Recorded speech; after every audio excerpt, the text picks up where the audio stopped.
না ভাই, রেডি তো? আজকে সন্ধ্যায় বাংলাদেশ ভার্সেস ওয়েস্ট ইন্ডিজ টি-20 সিরিজের প্রথম ম্যাচ। আমাকে টি-20 দলটা মোটামুটি ভালো একটা ফর্মেই আছে।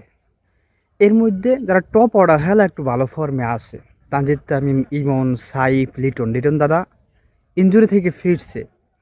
এরপর যারা আছে বাদশামিম, চুইংগাম জাকির, মানে এরপরে যারা আছে তৌহিদ হৃদয়, মানে একটা চিন্তার কারণ। তারপর আর আজকে দেখা যাইবে জাকির আলীরে সালাউদ্দিন দলে নাই কিনা।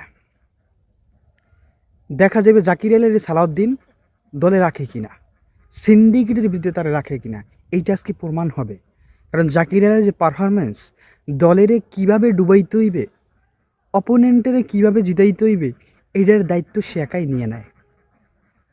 দেখা হবে সন্ধ্যায়, বাকি কথা খেলার পর হবে। Best of luck Bangladesh cricket দল, দেখি তোমরা কি ফালাও।